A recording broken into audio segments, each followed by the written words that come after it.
Bon, on va commencer parce qu'il est déjà 18h15 et puis là, on a déjà passé le quart d'heure républicain. On va faire la demi-heure océanienne. En tout cas, je voulais, au nom de Madame le maire, du conseil municipal et des services, vous souhaitez encore la bienvenue à la salle de conseil. Je voulais excuser Madame le maire parce que je ne sais pas si vous êtes au courant, il y a l'ancien maire de Nouméa qui est décédé, Monsieur Lec. Donc, on prépare justement les obsèques. Donc, elle s'excuse de ne pas être là pour vous accueillir parce qu'elle devait encore être là et dire un petit mot. En tout cas, voilà, l'idée, c'est avec les services et moi-même avec mes adjoints, on va se présenter aussi. C'est vraiment vous amener la dimension municipale, comment ça marche, que vous puissiez aussi réfléchir pour amener les projets dans la dimension de la commune. Et si ça dépasse la dimension de la commune, discuter avec les différents partenaires, que ce soit la province, le gouvernement ou l'État. Mais là, l'idée, c'est vraiment prendre conscience de la dimension de la ville de Nouméa. Qu'est-ce que représente la ville de Nouméa? Quels sont ses effectifs, sa population, et que vous ayez toutes ces informations pour qu'on puisse ensuite discuter ensemble avec des arguments qui soient à même niveau d'information et d'arguments qui soient le même. Voilà. Donc, en tout cas, je vous souhaite la bienvenue et je vais laisser mes équipes se présenter. Et voilà. Merci.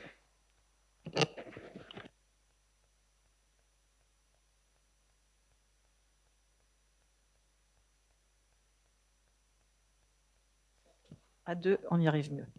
Bonsoir, je me présente, Pascal Servant, je suis la 10e adjointe au maire, je suis en charge des relations avec le monde associatif, de la politique patrimoniale et muséale et du jumelage. Voilà. Bienvenue, bonsoir. Bonsoir à toutes et bonsoir à tous. Ça me fait très plaisir parce que c'est un projet qui avait émergé déjà sous l'ancienne mandature. Et de le voir concrétiser et de se lancer, c'est un réel plaisir. Et je remercie aussi bien les services techniques que Warren de porter ce conseil local de la jeunesse. On a beau le dire, la jeunesse est au bout des lèvres de tout le monde. Et c'est vrai, c'est vous l'avenir. Et Madame le maire l'a bien dit. Peut-être que l'un de vous sera certainement à sa place et vous serez certainement à notre place dans les années futures. Donc je me présente, je m'appelle Diane Biluyer. Je suis la 6e adjointe en charge de la vie sportive de la ville de Nouméa. Donc, tout ce qui est installation sportive, manifestations sportives sur la commune, les actions également dans les quartiers, sport action, et bien d'autres animations qui est en lien des associations sportives. Venez vous asseoir. Venez. Ça, c'est le côté discret quand on arrive raté. Marco ?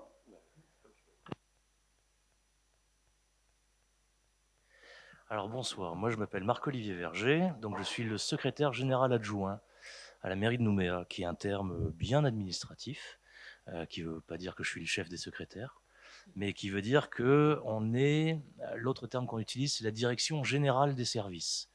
Donc ça parle assez, on va le voir, une municipalité est composée d'élus, donc l'exécutif de la ville, vous avez ces charmantes personnes qui sont là, qui sont représentés par le maire et les adjoints au maire et les conseillers municipaux, qui sont élus pour un programme. Et il y a toute une partie de l'administration, c'est-à-dire nous, les agents municipaux, qui mettons en œuvre la politique voulue par l'exécutif. Donc si on devait schématiser, on est quatre, on le verra un peu plus tard, on est quatre à la tête de cette administration. Et donc c'est ce qu'on appelle le secrétariat général. Et donc je suis secrétaire général adjoint en charge du pôle vie local et on le verra un peu plus loin. Alors la ville de Nouméa, c'est avant tout ce que vous en voyez quasiment quotidiennement, c'est le blason et le logo.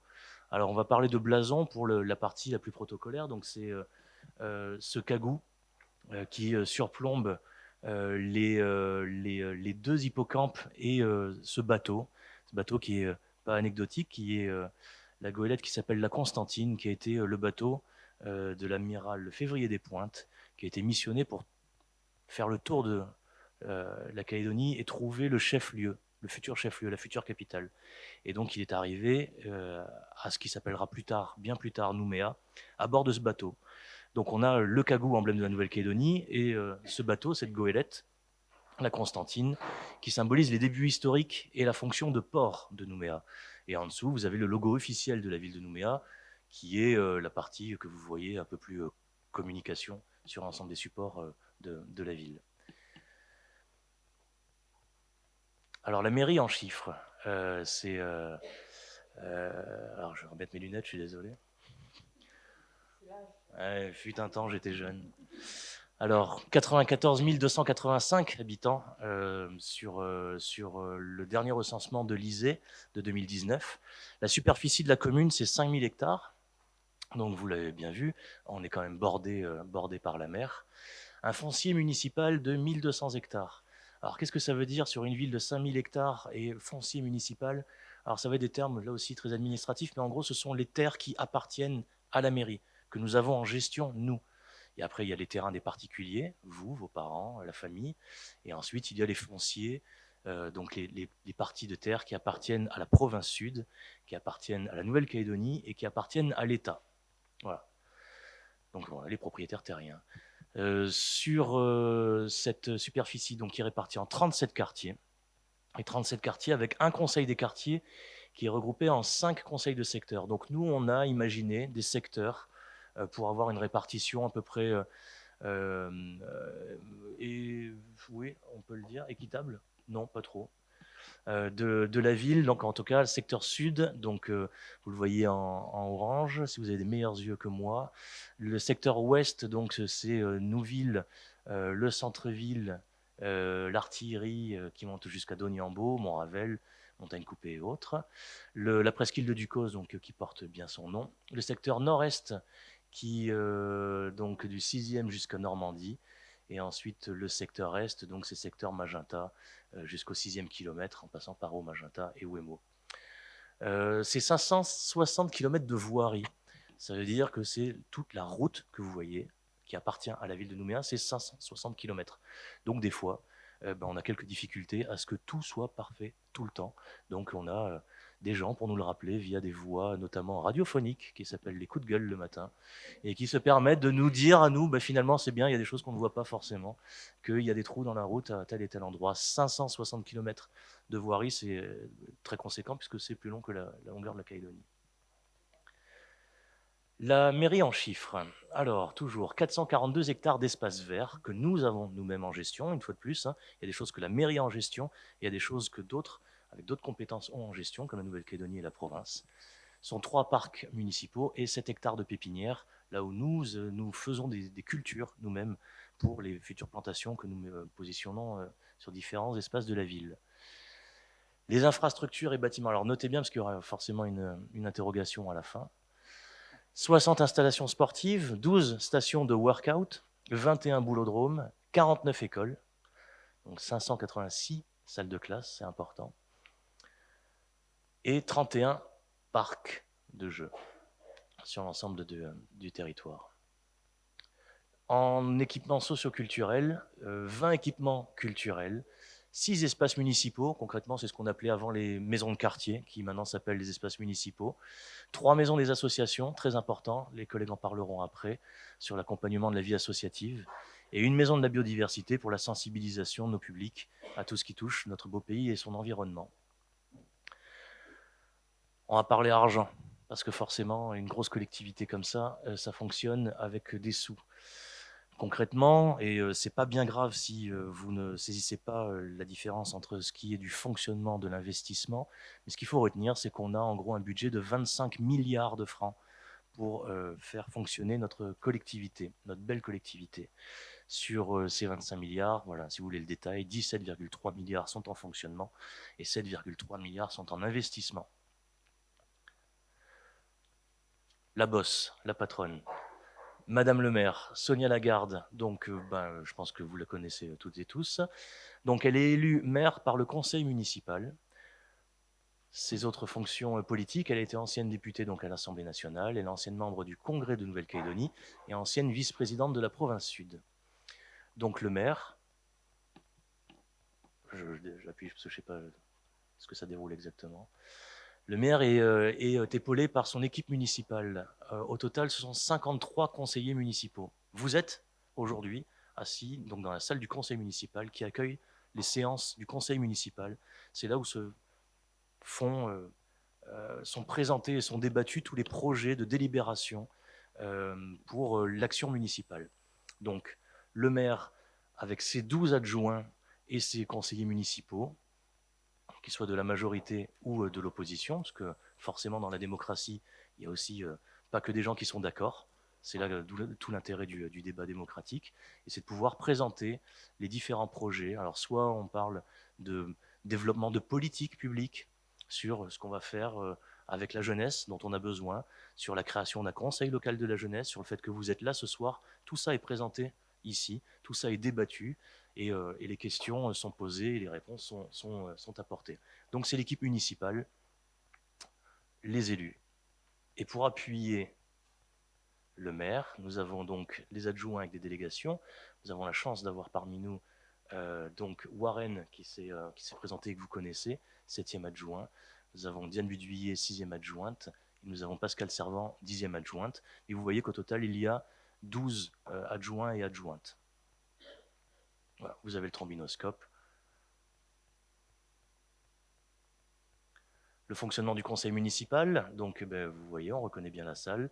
Ce sont tous les projets de délibération qui sont examinés par les commissions et le conseil municipal, avant leur adoption par le conseil municipal en séance publique. Un petit rappel, en 2021, ce sont 10 séances publiques, donc 10 fois où on a réuni l'ensemble du conseil municipal pour 325 délibérations, 325 projets qui ont été votés par le conseil municipal. Sachant qu'il y a énormément de choses qui se font sans qu'il y ait besoin de passer par un conseil municipal. Donc on démultiplie encore toutes les actions et toutes les décisions. Les commissions municipales, elles sont de l'ordre de 4. Je ne sais pas si ça sera exactement comme ça chez vous, mais en gros, ça va être les différentes thématiques qu'il va y avoir pour porter les différents projets. Une commission qui s'appelle Administration générale, prévention et sécurité. Une qui s'appelle Solidarité, jeunesse, culture et sport. Une autre qui est Aménagement, urbanisme, développement durable. Et une autre qui est budget et finances, parce que sans ces sous, on ne peut pas mener de projet. Le conseil municipal a créé 4... voilà, en fait, je l'ai dit.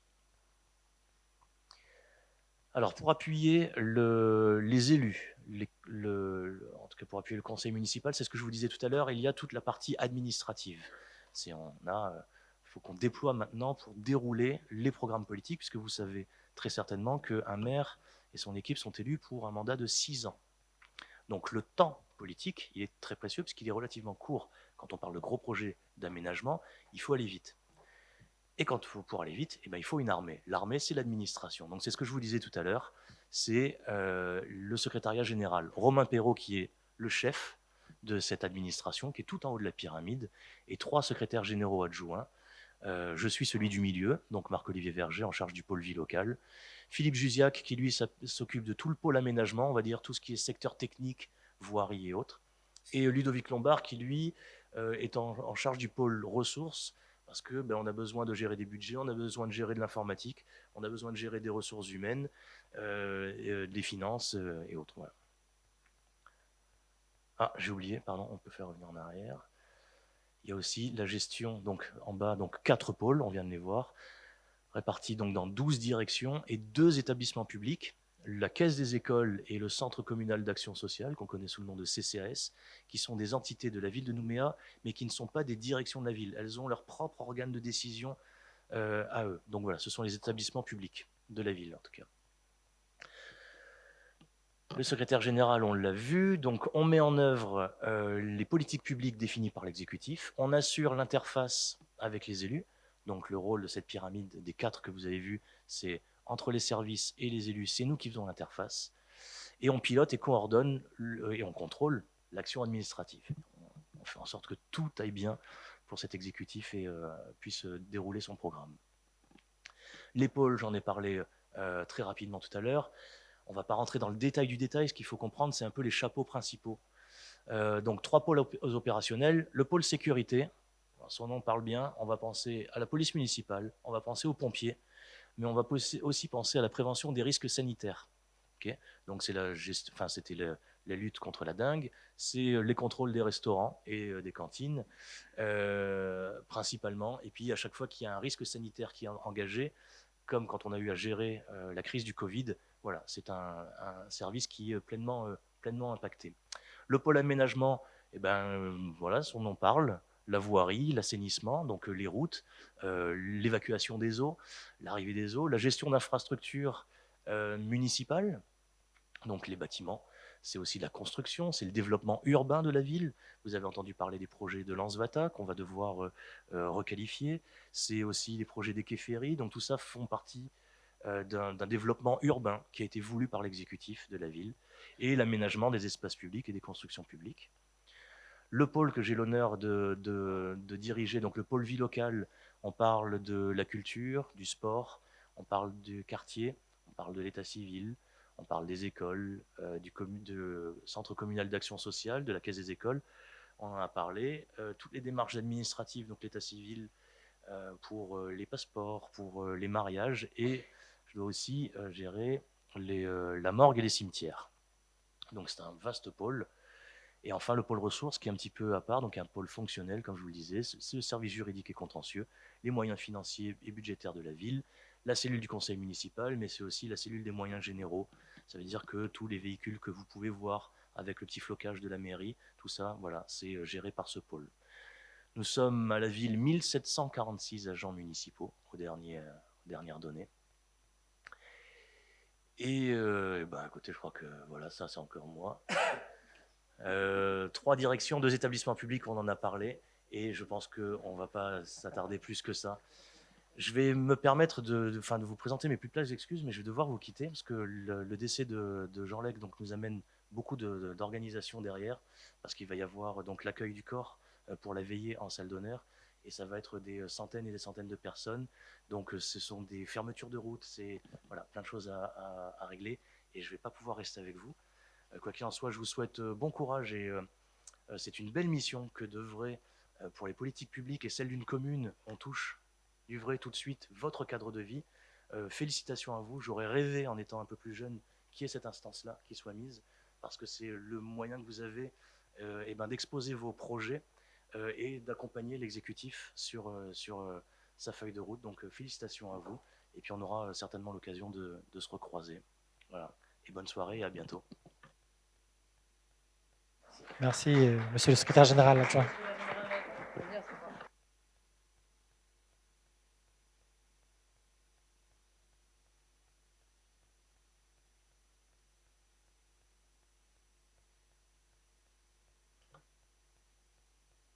Voilà, donc bonsoir à tous et merci beaucoup d'avoir répondu présent à notre invitation. Moi aussi, je suis très heureux de vous voir dans les rangs de l'hémicycle. C'est important de s'intéresser à la vie des collectivités et votre présence témoigne tout l'intérêt que vous avez donc pour ce conseil local à la jeunesse et c'est une très bonne chose. Dans l'organisation donc d'une collectivité, il y a ce qu'on appelle donc des ambitions. Les ambitions elles sont donc données par l'exécutif municipal, donc par Madame le maire et les adjoints au maire. Et ensuite, comme vous l'a expliqué le secrétaire général adjoint, il y a toute une organisation. Donc dans cette organisation, on a bien vu que le secrétaire général, il coordonnait, il articulait, il animait donc l'administration générale. Et dans cette administration, municipale, dans cette administration, eh bien, il y a 12 directions. Et dans cette direction-là, il y a la direction de la politique de la ville. La direction de la politique de la ville, c'est une direction qui a été créée donc, lors de la deuxième mandature donc, de 2014 à 2020, puisque vous savez qu'une mandature dure 6 années. Là, nous sommes sur la mandature 2020-2026. Et donc, cette direction de la politique de la ville, elle a en son sein donc 2 services et 2 thématiques publiques. Le premier service, vous le connaissez, je pense, de nom, il s'appelait le service de la vie des quartiers. Vous savez, celui qui gère les maisons municipales de quartier. Il a été rebaptisé service vie de la cité et les maisons municipales de quartier ont été rebaptisées espaces municipaux. Et donc, nous en avons 6. Ensuite, on a le service du développement de la proximité représenté ce soir par Madame Letellier qui va vous expliquer un petit peu le contenu ensuite. En gros, c'est être au plus près des populations et via, si vous voulez, des diagnostics territoriaux, un travail en réseau avec les différents acteurs qui composent un quartier ou une ville, mais également en co-construire des projets dans le cadre de la démocratie participative, c'est être au plus proche des populations, d'où l'appellation développement de la proximité. Enfin, vous avez également une compétence qui est importante puisque 56% de la population sur Nouméa a moins de 30 ans, donc vous en faites donc bien entendu partie, et c'est le référent de la politique jeunesse que vous connaissez, c'est monsieur Jean-Marc Malocco, et ce référent est rattaché directement au directeur pour travailler justement sur l'articulation de la jeunesse, puisque la jeunesse se retrouve un petit peu dans tous les domaines. Et enfin, un autre référent qui est le référent de la prévention de la délinquance. Alors pourquoi la prévention de la délinquance ?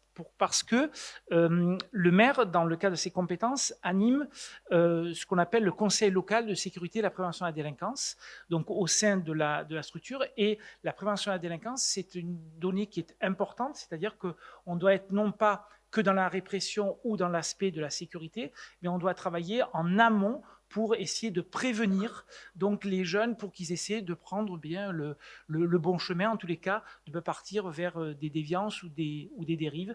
Et c'est le rôle du référent de coordonner un petit peu tout ça. Donc voilà, une organisation donc avec 83 agents.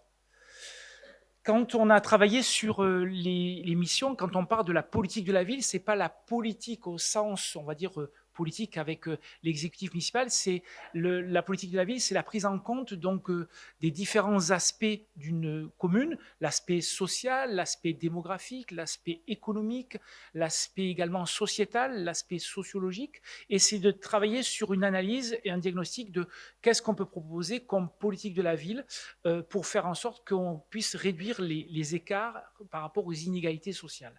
Donc c'est une approche qui existe et qui a été née dans les années 80. Donc, vous voyez, elle a pratiquement 40 années d'existence. Et nous, au sein de la ville, eh bien, on essaie de travailler tout d'abord sur l'amélioration de la qualité de vie dans les quartiers. Vous le verrez tout à l'heure dans la présentation des projets. Et les projets que vous proposerez dans ce conseil local à la jeunesse, eh bien, ils vont permettre d'améliorer la vie de la cité, améliorer donc le cadre de vie. C'est important de travailler sur le renforcement du lien social entre les habitants. Le lien social, c'est par exemple, le matin, je dis bonjour à mon voisin. Peut-être je sors mes poubelles, et bien j'échange. Je suis capable à un moment donné également d'aller dans une manifestation et d'être ouvert et de communiquer. Je suis capable de m'ouvrir vers l'autre et c'est important. Le lien social, c'est ce qui fait un peu l'humanité de la société, mais aussi l'humanité d'une ville. Ensuite, on travaille également sur l'accompagnement des publics en marge par une politique de prévention et d'insertion. C'est ce que je vous disais tout à l'heure, c'est-à-dire qu'il y a des jeunes qui sont scolarisés, il y a d'autres jeunes qui ne sont pas scolarisés. Et bien, nous, on essaie de travailler pour pouvoir leur apporter ce qu'on appelle un accompagnement social et éducatif pour faire en sorte qu'on leur apporte un petit peu des outils et qu'ils travaillent sur un petit peu leurs valeurs, le développement de leurs valeurs et qu'ils puissent un petit peu donc s'insérer d'un point de vue social et ensuite d'un point de vue professionnel et économique. D'accord ? Donc on est vraiment au tout début de la prévention. C'est le travail des éducateurs de rue, c'est le travail également que l'on peut voir dans tous les dispositifs donc d'insertion et de prévention. Et enfin, on a une mission qui est importante, c'est la démocratie participative. C'est ce qu'on appelle la co-construction des projets, c'est-à-dire que ce n'est pas Madame le maire, Madame Servant, Madame Bullier ou Monsieur Naroué qui vont décider des projets. Ils vont aller vers les populations, ils vont organiser des conseils de quartier. Et dans ces conseils de quartier-là, il va y avoir des idées. Ces idées, on va les récolter, on va travailler sur le mode projet et on va essayer de faire en sorte qu'on va construire des projets qui ne viendront pas que de l'équipe municipale, mais qui viendront bien de ce qu'on appelle les administrés, que nous sommes tous, les habitants ou donc les personnes qui donc sont au sein de la ville et qui ont des choses à dire et des choses à proposer. Donc voilà un petit peu les missions donc, de la direction de la politique de la ville. Ces 24 équipements de proximité, les 6 espaces municipaux, des espaces décentralisés des éducateurs de rue, voilà, des maisons des associations également, 2 espaces assimilés à Ducos et à la presqu'île de Ducos. Vous êtes pas sans savoir également que nous luttons contre la réduction de la fracture numérique. Donc on travaille également dans la dimension des espaces publics numériques. Ça paraît aussi important d'être dans l'ère du numérique, mais de se dire que le numérique, il doit avoir des impacts positifs et il peut avoir aussi des impacts négatifs. À nous aussi d'être préventifs dans ce domaine-là. Un dispositif itinérant qui est le Proxibus. vous avez entendu parler, donc, qui est présent donc, dans 6 endroits différents durant une semaine, et la Maison de la Biodiversité qui est sur la plaine de Sainte-Marie, qui a été nouvellement créée, et également un espace logistique et d'insertion, là où on va préparer tout ce qu'on appelle les chantiers d'insertion pour la construction, par exemple, avec les jeunes des différents quartiers, de projets qui peuvent être parfois des sculptures ou des peintures, enfin des différents travaux. D'un point de vue du personnel, je vous disais tout à l'heure, c'est 83 agents, 39% de femmes et 61% d'hommes. On est sur un budget de fonctionnement de 272 millions, 90 millions en investissement et qui sont alloués donc à tout ce qui est la direction de la politique de la ville. Alors quand on parle d'investissement, ce qui est important, c'est de savoir que ce qu'on appelle les deniers publics, c'est-à-dire que ce sont les impôts donc, des différentes personnes, entre autres, et donc c'est l'argent public, et cet argent public, il faut, si vous voulez, bien l'utiliser et justement le justifier. C'est pour ça qu'on donne des rapports en conseil municipal. Hier, on a évoqué le compte administratif, c'est-à-dire que nous, on a un devoir de transparence des deniers publics et de faire en sorte que tout ce qu'on va dépenser en fonctionnement ou en investissement, eh bien, on doit le justifier et on doit surtout donc faire en sorte que les administrés soient au courant de comment sont utilisées les finances. Donc, c'est ce qu'on fait dans ce cadre-là. Voilà un petit peu la politique de la ville, un petit peu ce que c'est. Vous verrez qu'après, de par les actions, eh bien, on peut rendre les choses beaucoup plus concrètes. Là, on est sur quelque chose qui est quand même assez général, mais dans ces services-là, eh bien, il y a des actions, et ces actions-là, on les mène en collaboration avec les équipes. Donc, je le dis, je pilote une direction qui est très vivante, où il se fait beaucoup de choses, comme la direction de la culture, au service municipal des sports. Voilà, c'est des actions qui sont très concrètes. Et la force de notre travail, c'est d'être en direct avec les populations et d'être le plus près des populations, c'est-à-dire d'être en contact en permanence avec tous les administrés de la ville. Voilà un petit peu donc l'organisation de la direction de la politique de la ville. Et je vais céder la parole à ma collaboratrice, Madame Agnès Letellier, qui va vous présenter un des services de la direction de la politique de la ville, qui est le service développement de la proximité. Je vous remercie. Bonsoir à tous. Je vous laisse applaudir.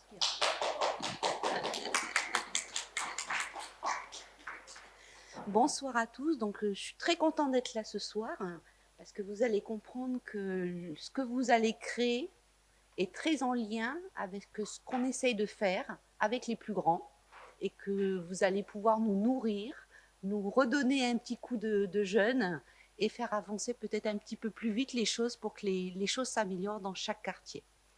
Donc, je suis la chef du service du développement de la proximité. Donc, ce service-là, il a un objectif qui paraît abstrait, excusez-moi.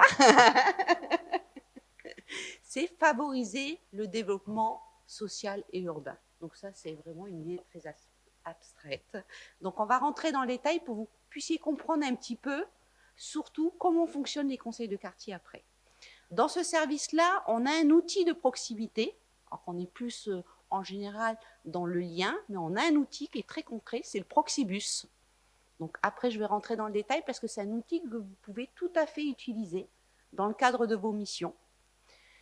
Une de nos premières missions, c'est de diagnostiquer les territoires. Donc au niveau du diagnostic des territoires, c'est-à-dire qu'on essaie de trouver ce qui fonctionne pas dans les territoires, ce qui peut être amélioré et ce qu'il ne faut surtout pas faire. Et pour faire ça, on est obligé de travailler en lien avec tout le monde, que ce soit avec les habitants, avec les autres collectivités, avec tous ceux qui vivent au sein d'un quartier. Donc on peut le faire par thématique, c'est-à-dire qu'on peut avoir un diagnostic, par exemple, sur l'habitat social, sur les jardins spontanés, sur des thématiques, mais on travaille surtout, en fait, par quartier, parce que ça nous permet d'avoir une vision beaucoup plus fine. Et dans ce cadre-là, donc il y a 5 référents de secteur au sein, 5 personnes qui sont en lien en permanence avec la population et avec l'ensemble des réseaux pour pouvoir faire remonter les éléments, justement. Donc on va voir ça en détail sur les autres diapositives. Et le but, c'est que tout ça puisse alimenter, justement, les conseils de quartier pour faire avancer les choses avec les habitants. Donc, on est vraiment au service des actions de la proximité de la ville. Et on ne fait pas ça uniquement pour la direction de la politique de la ville, on le fait en lien avec l'ensemble des directions de la ville de Nouméa. C'est-à-dire qu'on peut très bien avoir au niveau du pôle aménagement, donc des services techniques, certaines problématiques où ils ont besoin de savoir pourquoi ça ne fonctionne pas au sein du quartier. Et donc, ils vont nous solliciter pour qu'on puisse faire le lien avec les habitants et avec les acteurs du quartier. Ça peut être aussi avec la culture, on travaille énormément avec la culture, avec le service des sports. On est en lien en permanence avec l'ensemble des services de la ville de Nouméa. Et on fait le lien aussi entre ce que nous remontent les habitants et ces services-là. C'est dans les deux sens. Sur le terrain, on est très proche souvent des associations qui sont actrices des quartiers. Pour nous, c'est vraiment une mine d'or.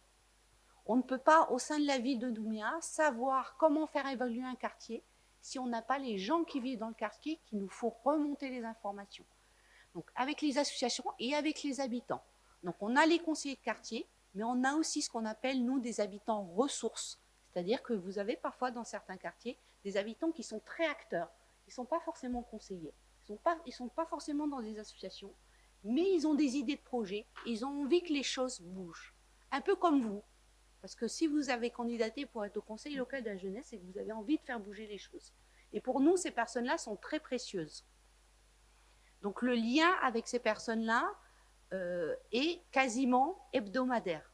Toutes les semaines, on essaye d'entretenir le lien, dans un sens et dans l'autre. On travaille avec l'ensemble des institutions et des collectivités, notamment par exemple avec la province sud ou le gouvernement, puisque dans un quartier, vous avez parfois du foncier qui appartient à la province sud ou au gouvernement. Vous avez aussi des compétences qui sont différentes. Donc on essaye de faire remonter les problématiques de la population de Nouméa aussi à nos partenaires, parce que c'est quelque chose de précieux pour qu'eux aussi puissent faire évoluer leur dispositif. Je vais vous donner des exemples un petit peu après dans le déroulé. On travaille parfois aussi avec des entreprises, parce qu'on a des entreprises qui sont actrices du quartier. Donc créer le lien entre la population et les entreprises, et avec les bailleurs sociaux, excusez-moi, notamment la SIC, puisqu'il y a plus de 8000 logements de la SIC sur la ville de Nouméa. Donc pour nous, c'est vraiment un partenaire incontournable. Et ça nous permet d'échanger les informations. On fait un petit focus sur le Proxibus, parce que j'espère que vous allez pouvoir utiliser cet outil-là pour avancer dans vos projets. Donc il est présent dans 6 quartiers de Nouméa. Il est en œuvre depuis le juillet 2017. Le lundi, il est sur Caméré. Donc il a changé d'emplacement depuis ce lundi, puisqu'avant il était plus sur la place dite Caméré de Ville, et maintenant il est face au collège, devant le collège, donc il est beaucoup plus visible. Le mardi, il est à Magenta, sur le parking qui est près de l'OPT de Magenta. Le mercredi, il est à Petite Normandie, en face du collège de Normandie. Le jeudi, il est au 6e kilomètre, en face du parking du cimetière. Donc il est très très visible. Donc, en passant, on peut s'arrêter. Et le vendredi, depuis la fin de l'année dernière, il est sur Nouville, juste avant l'embranchement qui permet d'aller à la clinique, en face du Sénat coutumier. Donc là aussi, on a essayé de le mettre à un endroit où il est assez visible. Et chaque année, on accueille environ 5000 Nouméens sur le Proxibus. On a battu un record l'année dernière parce que les passes sanitaires pouvaient se faire au sein du Proxibus et on a accueilli plus de 9000 Nouméens au sein du Proxibus. L'accueil au sein du Proxibus est assuré par 3 jeunes qui sont en service civique. C'est des missions de 6 mois. Donc ça, c'est très intéressant parce que ça veut dire qu'ils comprennent tout à fait les problématiques des gens qui fréquentent le Proxibus.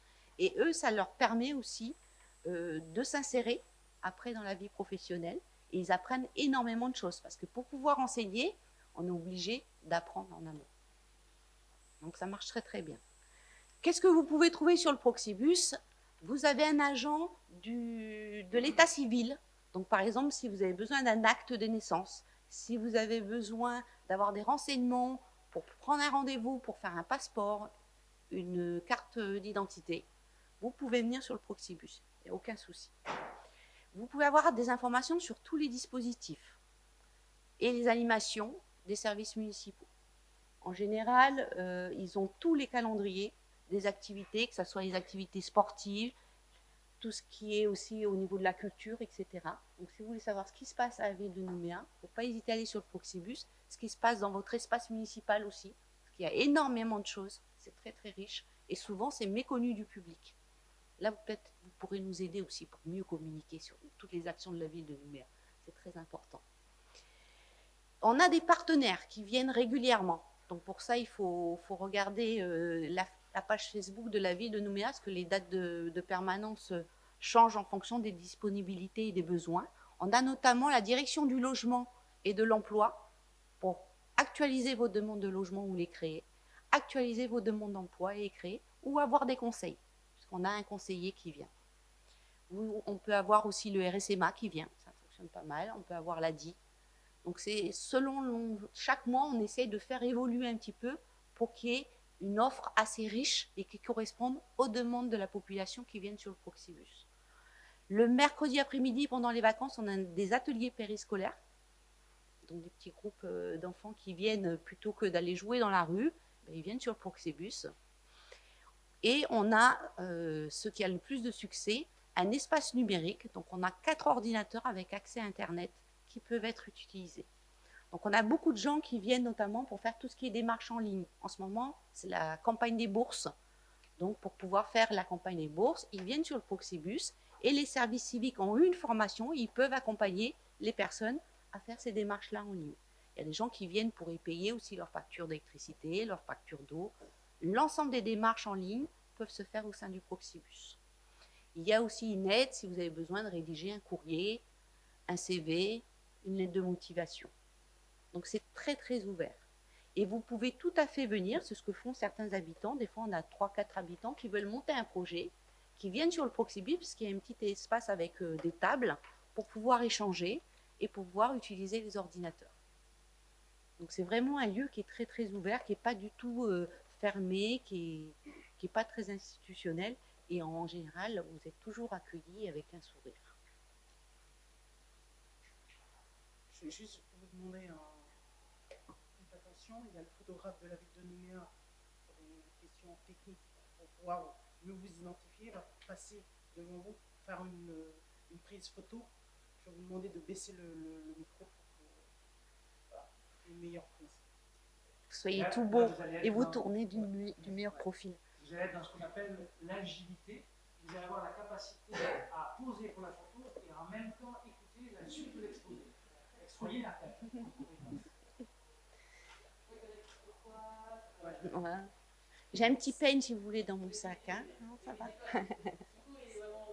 Ça prendra 5 minutes en fait, voilà, donc je ne déconcentrerai pas. Voilà. Non, il n'y a pas de souci. Là, on va arriver sur ce qui va vous intéresser sans doute le plus. Donc, on vous a donné un outil, le Proxibus, où vous pouvez vous réunir, vous pouvez utiliser les outils informatiques. Et là, on va essayer de vous expliquer comment fonctionnent les conseils de quartier, puisque vous allez participer à ces dynamiques-là et que vous allez faire vivre votre conseil local de la jeunesse. Donc, les objectifs du conseil de quartier, pourquoi ça a été créé? C'était pour améliorer la vie des quartiers avec une participation des habitants. Et le but aussi, c'est de faire passer l'information, informer sur les enjeux, sur les projets, et que ces habitants-là puissent faire le relais auprès des autres habitants.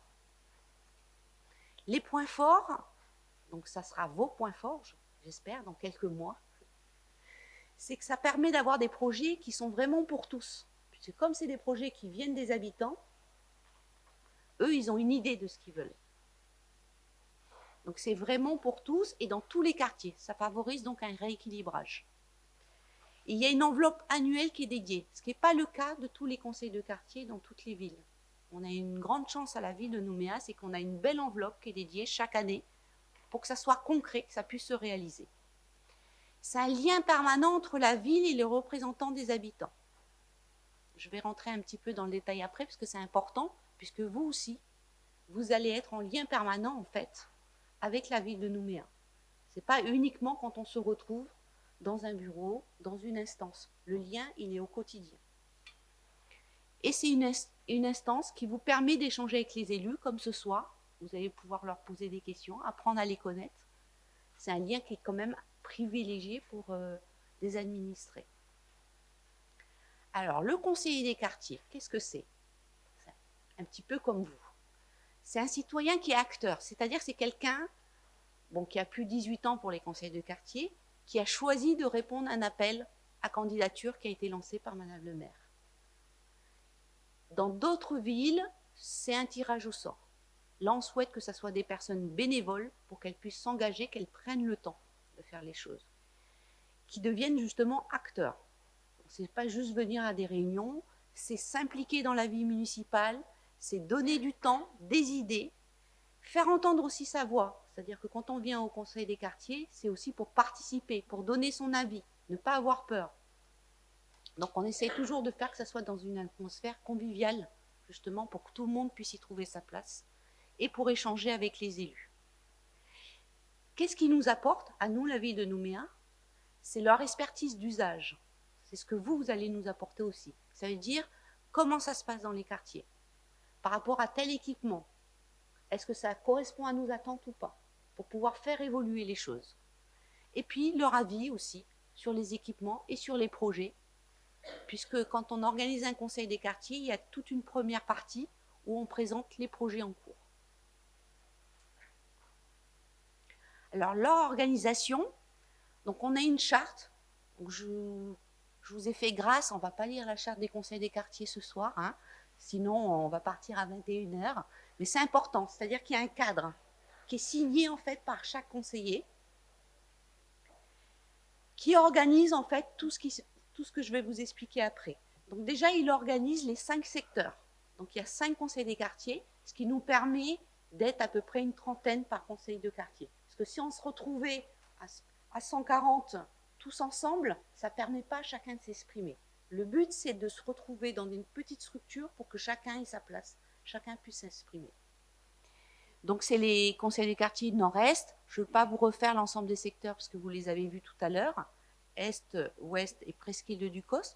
Vous avez les petites photos, puisqu'on va vous envoyer, je pense, le PowerPoint après la séance. Ce sont en fait les référents de secteurs. C'est-à-dire sur chaque secteur de la ville de Nouméa, il y a une personne qui fait le lien avec les conseillers, avec aussi l'ensemble des acteurs du secteur pour mieux connaître ce qui se passe sur ce secteur-là. Donc on en a 5. On a actuellement 148 conseillers des quartiers et on a 26 élus référents qui viennent lors des conseils de quartier. Donc ça permet vraiment un échange avec l'ensemble des élus et ils sont désignés pour 2 ans. Donc on va avoir un renouvellement cette année pour que l'année prochaine, on aura de nouveaux conseillers de quartier. Ils se réunissent, donc ça c'est ce qui est écrit dans la charte, 3 fois par an. Exceptionnellement, l'année dernière, avec le Covid, on s'est réunis que 2 fois. Et dans ces conseils de quartier, ils doivent proposer des projets d'intérêt général. C'est-à-dire qu'ils ne vont pas proposer un projet qui ne les intéresse qu'eux. Qui est pas fort. Par exemple, ils ne vont pas demander un dos d'âne juste devant chez eux parce qu'ils veulent que ça soit un petit peu plus calme dans la rue devant chez eux. Ça ne va pas marcher. Le but, c'est que le projet intéresse l'ensemble des habitants du quartier. Et on va se retrouver chaque année, en général c'est en début d'année, dans une réunion plénière pour faire le lien entre les différents secteurs, pour faire un bilan de l'année précédente, pour pouvoir partager. On se retrouve aussi pour partager un bon repas en fin d'année, en général. Mais ça, on ne le met pas, ça. Donc ça, c'est important, c'est plus informel. Et comme je vous ai dit tout à l'heure, on a une énorme chance puisqu'on a un budget qui est en investissement pour concrétiser des projets. C'est un dispositif qui est très ouvert et qui fonctionne en dehors des réunions formelles des conseils de quartier. C'est-à-dire que chaque semaine, comme je vous l'ai dit tout à l'heure, le référent de secteur est en lien avec ses conseillers, lui envoie de l'information. Il y a minimum en général un mail d'information par semaine sur lequel les conseillers peuvent rebondir. Et on alimente aussi les conseils de quartier avec tout le travail de proximité. On a ce qu'on appelle des réunions partenariales. Une fois par mois, sur chaque secteur, il y a une réunion notamment avec les polices municipales, nationales, les chefs d'établissement, les associations des habitants et quelques conseillers de quartier où on échange sur les problématiques de sécurité. Et là, c'est très concret, c'est-à-dire qu'on va relever une problématique qui est remontée notamment par les habitants ou par les partenaires et elle va rester dans un tableau de suivi jusqu'à ce qu'elle soit réglée. Donc on essaye d'être vraiment le plus concret possible, et l'ensemble des acteurs qui sont autour de la table, chacun, en fonction de ses compétences, c'est-à-dire de ce qu'il a le droit de faire par rapport à ses missions, va faire des propositions. Donc ça fait 2 ans qu'on travaille comme ça et on voit que ça fonctionne bien, ça crée du lien. On a aussi ce qu'on appelle des réunions de secteur, donc en général c'est 2 fois par an sur chaque secteur, où là on est plus sur le lien entre l'ensemble des partenaires qui vivent dans un même quartier. On va par exemple réunir sur Rivière-Salée, on avait réuni le MOVE, l'espace municipal, le lycée P3 Titi, le collège, l'assistante sociale, pour échanger, pour que chacun connaisse mieux les missions les uns des autres, pour pouvoir mieux s'orienter, et pour échanger sur les problématiques du quartier et savoir comment, ensemble, on peut améliorer les choses. Donc ça se passe en général 2 fois par an par secteur. Ce qui permet de mutualiser les moyens et d'aller tous dans le même sens. On fait ce qu'on appelle des diagnostics partagés, c'est-à-dire que quand on a des administrés qui nous font remonter des problématiques, ça peut être des nuisances ou on n'a pas assez d'animation dans ce quartier-là, on va créer à un instant T une réunion, souvent sur place, sur le lieu, avec les techniciens, si c'est au sujet de l'animation, on va inviter la culture, si c'est au sujet du sport, d'un terrain sportif qui a besoin d'être adapté à la demande des habitants avec le service du sport, et on va inviter les conseillers de quartier, mais aussi les habitants qui sont concernés, pour être sûr d'avoir le maximum d'avis et aider après nos élus à prendre la décision qui correspond le mieux. On a aussi une autre démarche, vous serez sans doute conviés à ces démarches-là, vous n'êtes pas obligé d'y venir, mais c'est bien aussi pour que vous apportiez votre regard, c'est ce qu'on appelle les démarches collaboratives. Donc ça, c'est plus sur du long terme. C'est quelque chose qui a été lancé en 2020 et qui fonctionne très très bien. C'est-à-dire qu'on va d'abord aller sur le terrain avec les habitants et les conseillers de quartier, des élus, mais on invite aussi souvent les chefs d'établissement, un représentant de la province sud, et si par exemple on a une maison de retraite, si on a par exemple la Croix-Rouge, des associations qui sont actrices dans le quartier, on les invite et on va déambuler et on va demander à chacun de remplir un document où il va mettre qu'est-ce qui est bien, qu'est-ce qui marche bien, qu'est-ce qui ne marche pas, qu'est-ce qu'on aimerait y faire, donc ça permet de dégager des projets, et qu'est-ce qu'on n'aimerait surtout pas qu'il s'y passe. Ensuite, on va se retrouver tous ceux qui ont participé à ce diagnostic vont se retrouver dans des ateliers. Donc ça peut être des ateliers pour améliorer la tranquillité résidentielle, ça peut être des ateliers pour mieux justement occuper les jeunes, ça on l'a fait notamment autour de Magenta. Ça peut être des ateliers sur comment on va améliorer le cadre de vie, quels sont les travaux que vous voulez mener au sein de votre quartier. Ça peut être des ateliers sur l'animation pour faire le lien justement avec les sports et la culture. Cette démarche-là, elle dure dans le temps, puisqu'on va faire, des fois il va falloir, pour bien avancer, faire plusieurs ateliers sur une même thématique. On va concrétiser les projets, et après on va faire des bilans, et après on va rebondir. C'est-à-dire que ce n'est pas à un moment donné, on construit et on accompagne ensemble. C'est une démarche qui a été lancée sur Tindu, sur Magenta Tour. Donc il y a une grosse dynamique qui s'est mise en place. Ce début d'année, ça a été lancé sur le quartier d'Aérodrome et ça a été lancé il y a un mois aussi sur le quartier de Tuban. On ne peut pas mener dans tous les quartiers en même temps parce que ça demande beaucoup d'énergie. C'est des réunions le soir, c'est des réunions le samedi matin, pour qu'on essaye d'aller en profondeur en fait. On n'est pas dans le superficiel. On veut vraiment comprendre ce qui s'y passe et surtout entendre des habitants quelles sont les problématiques et quelles sont les solutions qu'ils proposent ensemble pour qu'ils deviennent acteurs.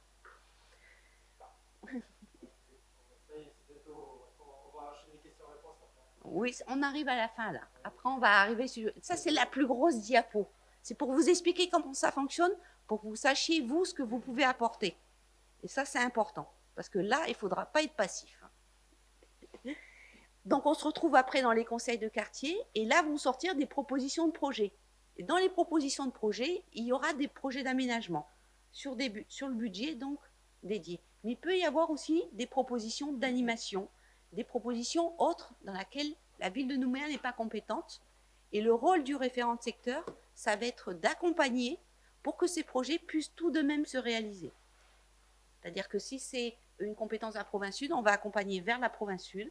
Si c'est lié à l'animation, on va accompagner vers les services compétents de la ville. Si c'est une idée de projet d'aménagement, qu'est-ce qui va se passer? Parce que vous allez avoir des idées de projet d'aménagement. Peut-être que vous viendrez dans un conseil de quartier pour proposer vos idées aussi aux autres conseillers. Donc vous allez d'abord devoir formaliser votre idée. Donc pour ça, vous pouvez avoir le soutien des agents de la ville et le présenter en conseil de quartier. À ce moment-là, le conseil de quartier va se prononcer pour dire « Oui, on est d'accord, c'est vraiment un projet d'intérêt général, on est prêt à porter le projet. » Ou ils peuvent dire « Non, pour nous, ce n'est pas un projet d'intérêt général, ça ne répond pas aux besoins du quartier, donc on ne souhaite pas que ça aille plus loin. » Une fois qu'il a été porté par le conseil de quartier, on va vérifier que c'est bien la compétence de la ville. Parce qu'on ne peut pas faire quelque chose si on n'a pas le droit de le faire. On va vérifier s'il est faisable. Parce que parfois, il peut y avoir des projets qui sont gigantesques et qui ne sont pas du tout faisables concrètement. Et on va aller chercher une validation de principe auprès de l'exécutif. Parce que comme vous l'avez vu, tout est décidé par l'exécutif. Une fois que c'est validé par l'exécutif, les services techniques du pôle aménagement vont se pencher sur le projet pour pouvoir avoir tous les éléments, savoir quel sera le coût, aller chercher aussi l'entreprise, voir, donc là des fois ça peut prendre du temps, parce qu'il faut être sûr que ça soit faisable, et il faut que l'entreprise soit disponible, et on ne peut pas aller chercher une entreprise comme ça. Donc il y a ce qu'on appelle des appels à concurrence pour choisir les entreprises qui sera sans doute la moins chère, mais aussi qui fera le mieux le travail. Et après, le projet sera réalisé. Donc, on peut avoir des projets simples qui se réalisent très rapidement. L'année dernière, on a eu des projets qui ont pu être réalisés dans les 4 mois, mais on peut avoir des projets très complexes qui vont mettre 1 an, 2 ans, 3 ans ou 4 ans à se réaliser. Ça ne veut pas dire qu'il y en a un qui est meilleur que l'autre. Chaque projet est important, à partir du moment où il améliore votre cadre de vie. Alors, en 2021, quelques chiffres pour que vous ayez une idée. On avait eu 34 propositions de projets d'aménagement, ce qui est assez conséquent, sachant qu'on a été un petit peu coupé par un petit peu beaucoup d'ailleurs, coupé par les confinements, avec une répartition par secteur. Ce qui est intéressant de voir, c'est qu'on a eu énormément de propositions sur le secteur nord-est. Et pourquoi? C'est parce qu'on a des conseillers là-bas qui sont très organisés.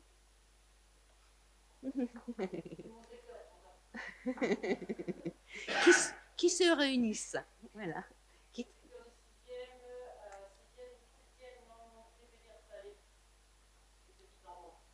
Tina. Voilà, tout à fait.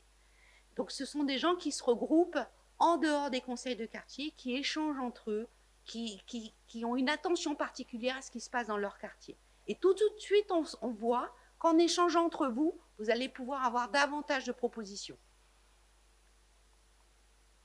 Et sur ces 34 projets, il y en a 28 qui ont pu être lancés sur 2021, ce qui est énorme.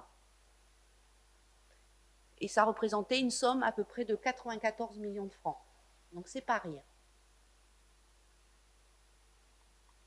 Et bien sûr, c'est le secteur nord-est qui en a le plus engagé, puisque c'est eux qui avaient fait le plus de propositions. Les projets peuvent être de tout type. Ils peuvent toucher aussi bien le cadre de vie, l'inclusion des publics. Donc, par exemple, pour les personnes à mobilité réduite, qu'elles puissent avoir accès aussi à des structures, la jeunesse, le sport, la transition urbaine. Je vais vous montrer des exemples pour que ça soit plus parlant. C'est la dernière partie. Donc là, vous avez des exemples de projets améliorant le cadre de vie. Je ne vous ai pas mis tous les projets qui existent, parce que sinon, on serait resté dormir là. Mais ce qui était le plus parlant, donc ça peut être des chemins piétons. Parce qu'on sait que dans les quartiers, on se déplace beaucoup à pied. Donc on se rend compte que des fois, il y a des traversées, mais ce n'est pas sécurisé. Donc ça peut être pour sécuriser ces cheminements-là. Notamment, il y a eu un cheminement près des tours de Magenta, pour que les habitants des tours puissent se rendre à la plage de Magenta plus facilement, pour que les élèves des écoles puissent se rendre aux infrastructures sportives. Il y avait un cheminement qui était utilisé par énormément de gens, mais qui était dangereux. Donc les habitants ont demandé à ce qu'on sécurise, qu'on améliore le cheminement. Il y a eu beaucoup de cheminement aussi pour se rendre aux écoles. Les enfants, quand ils se rendent aux écoles, sont en sécurité. Ça a été le cas notamment sur Tina. Et il y a eu des passerelles sur l'espace vert de Magenta pour que les familles puissent se rendre, notamment plus vers le stade de Magenta, vers les commerces, sans avoir à contourner pour gagner du temps. Il y a eu des aménagements sécuritaires, notamment près des écoles, et un espace végétalisé sécurisé à Tindu. Donc ça, c'était l'année dernière. C'est un aménagement qui a été fait notamment dans le cadre d'un chantier d'insertion par des jeunes du quartier. Il y a aussi des aménagements de lieux de vie et de partage. Donc il y a la place, s'il y en a qui sont du COS, il y a une petite place à Caméré 2000 qui a été aménagée où il y a le marché, où il y avait avant le Proxibus, avec aussi un parc de jeux au-dessus. Et plus récemment, le parking près de l'OPT de Magenta, si vous êtes passé, était agrandi. Donc c'était à la demande des conseillers de quartier, notamment pour le marché Sasso. Et puis ça a été végétalisé, donc ça a complètement changé l'aspect de cet espace.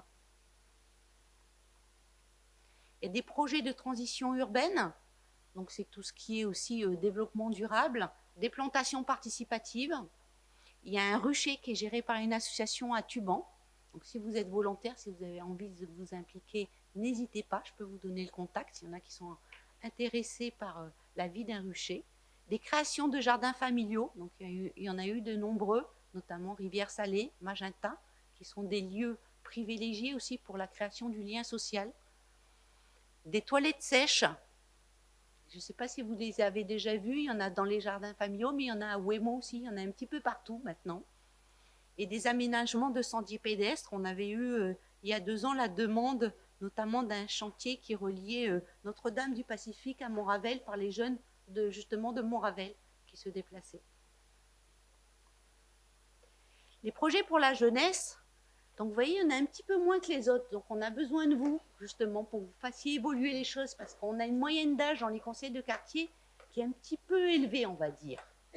Vous allez nous envoyer un coup de jeunesse pour donner justement des aménagements un peu plus adaptés à vos besoins. On a eu un terrain de jeu au hameau du Bois, au 6e kilomètre, donc des parcs de jeux dans différents quartiers, et la réfection du plateau hip-hop à Rivière-Salée, pour ceux qui sont de Rivière-Salée. Des exemples de projets sportifs, donc des réfections de terrains de sport, c'est-à-dire que quand les conseillers de quartier nous disent ben là il y a un terrain de sport, c'est super, mais ça commence à être dangereux, ou on voudrait même le faire évoluer, ça peut être pris dans le cadre des conseils de quartier. Des réfections de boulodrome, on en a pas mal. On a eu un aménagement d'un terrain de volley en accès libre à Caméré, justement près de la Caméré 2000. L'aménagement d'un terrain multisport à la vallée du Tir. Et bientôt, on va avoir cette année un terrain multisport justement à Tuban, devant l'espace municipal de Tuban. Et c'est une demande qui nous a été remontée par une association des jeunes de Tuban. Et on avait fait le lien après avec l'école qui avait également un besoin. Ils ont porté le projet ensemble. Ça, c'est important. Ça peut être aussi des workouts. Et les exemples de projets inclusifs, donc il y a un parc d'agrès, donc c'est comme des workouts, mais spécifiques pour les seniors et pour les personnes à mobilité réduite. Donc ça, c'est sur le quartier de Trianon, en face des cerisiers bleus, si vous connaissez un petit peu. Et des aménagements, si vous allez sur la promenade Pierre-Vernier, vous avez vu qu'il y avait des tables en plus, avec en fait les pieds qui sont décalés, pour que les personnes qui sont justement en fauteuil puissent aussi s'attabler sur la promenade Pierre-Vernier. Des aménagements sur la place de Magenta, pour que les mamans puissent accompagner leurs enfants au parc de jeux en étant en fauteuil roulant, ou même le boulodrome a été adapté pour les personnes en fauteuil roulant. Et ce que je vous ai dit tout à l'heure, les toilettes sèches qui sont en fait adaptées aussi pour les fauteuils roulants. Donc voilà un petit peu une vision de tous les projets qui peuvent être portés en conseil de quartier. Et puis j'espère que vous allez nous apporter des idées nouvelles pour que les quartiers correspondent un petit peu plus à ce que vous en attendez. Voilà, je vous remercie beaucoup. C'était peut-être un petit peu long, mais l'idée c'est que vous rendiez compte qu'on attend beaucoup de vous et que vous pouvez apporter beaucoup et qu'il faut que vous vous mobilisiez parce que ça ne pourra pas bouger si vous n'êtes pas présent. Merci.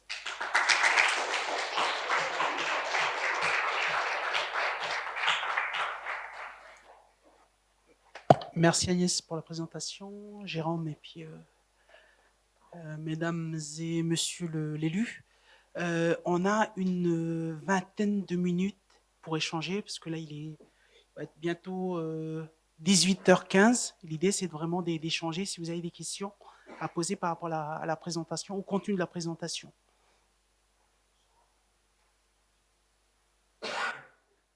Vous avez tout retenu? Ouais.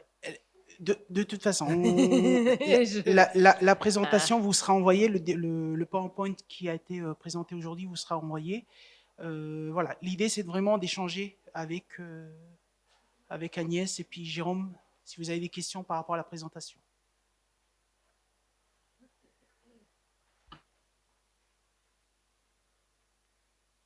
Ils sont sages. Est-ce qu'il y a un chiffre? Ah oui, bonjour, je m'appelle Ilian Goss. Est-ce qu'il y a un chiffre, un pourcentage sur les 1200 hectares fonciers publics, un pourcentage sur quelle proportion est exploité ou non, ou quelle proportion est laissée juste comme ça ou... Ouais, voilà.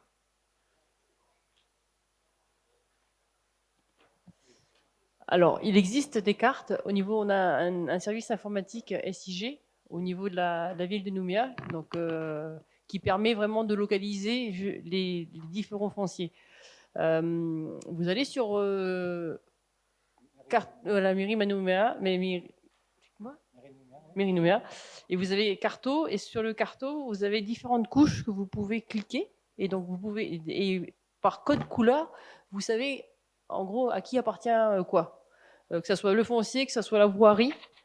Donc, selon la question que vous posez, déjà dans un premier temps, vous pouvez déjà avoir une première réponse. Et puis, si vous voulez quelque chose de plus poussé, on pourra faire appel au niveau du service informatique SIG, qui pourra également vous faire une présentation métier.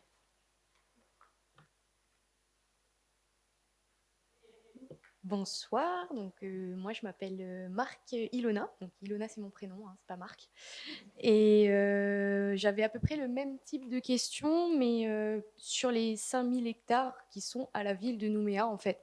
Donc quelle est la proportion qui est laissée à l'abandon? Qu'est-ce qui est utilisable en fin de compte aujourd'hui? Et la proportionnalité en fin de compte par quartier. Donc peut-être qu'il y a des quartiers qui sont plus laissés à l'abandon que d'autres aussi. C'est une des problématiques de la ville de Nouméa, c'est qu'on a peu de foncier disponible en fait. Donc ça c'est la réponse.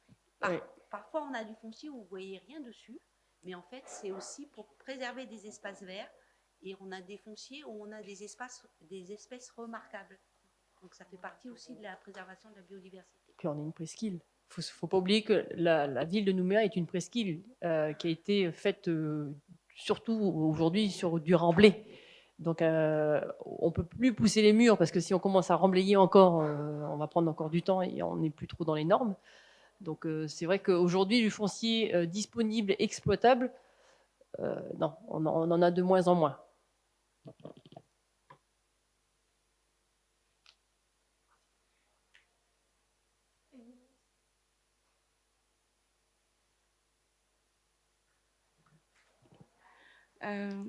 Du coup, je voulais savoir qui on peut retrouver comme acteurs au sein de l'exécutif. Les acteurs au sein de l'exécutif, est-ce qu'il y a des membres particuliers pour pouvoir valider derrière le projet du coup?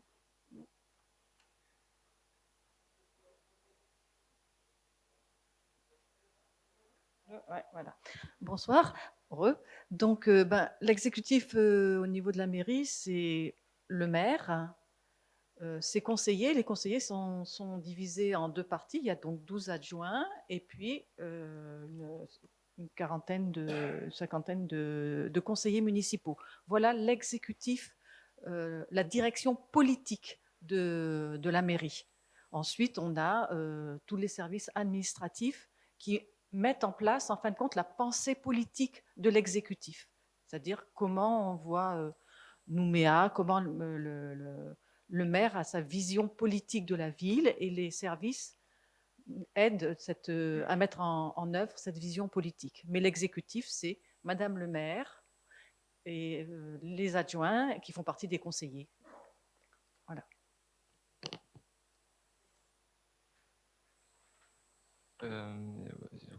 Bonjour. C'est vrai que l'année dernière a été une année assez particulière avec les confinements, les restrictions sanitaires, etc. Faisant partie personnellement de quelques clubs sportifs, on a dû annuler le sport, quoi. Enfin, voilà, on ne pouvait plus en faire, ou il fallait le pass, etc. Est-ce qu'aujourd'hui c'est à peu près revenu à la normale? Comment ça se passe par rapport aux compétitions? Enfin, pas que ça, mais les événements, etc. Est-ce que c'est à peu près relancé ou pas trop? C'est une bonne question, ça. Alors, vous savez que la Nouvelle-Calédonie est divisée en différentes institutions, donc différentes compétences. Donc, la compétence du sport en Nouvelle-Calédonie est celle du gouvernement. Donc, c'est le gouvernement qui émettait les arrêtés, qui cadrait les conditions sanitaires pour la pratique du sport, que ce soit de la compétition, que ce soit de l'entraînement. Donc, nous, ville de Nouméa, qui avons plus de 60 établissements, installations sportives, on était soumis à cette réglementation. Aujourd'hui, donc oui, en effet, on a eu, comme pendant 2 ans, la crise sanitaire nous a tous touchés et on a eu à être contraints par des restrictions sanitaires plus ou moins assouplies au fur et à mesure. Aujourd'hui, tout est levé. Aujourd'hui, les compétitions reprennent, la vie sportive reprend dans les clubs, dans les établissements sportifs de la ville de Nouméa, et de plus en plus, vous allez avoir des compétitions et les programmes sportifs, pareil, reprennent de forme dans différentes disciplines. On a d'autant plus, par exemple, là, les mini-jeux du Pacifique sous 15 jours. Donc, tout le monde reprend une compétition nationale et internationale. Ensuite, il y avait une autre question qui était soumise à... question générale. Non, c'était tout? Il y avait autre chose? Du coup, ça reprend. Donc oui, ça reprend, si c'était la question.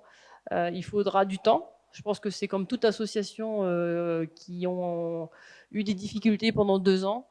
Il faut reprendre et relancer le mouvement sportif, le bénévolat, les adhérents, et petit à petit, on devrait pouvoir retrouver une vie pleine d'action.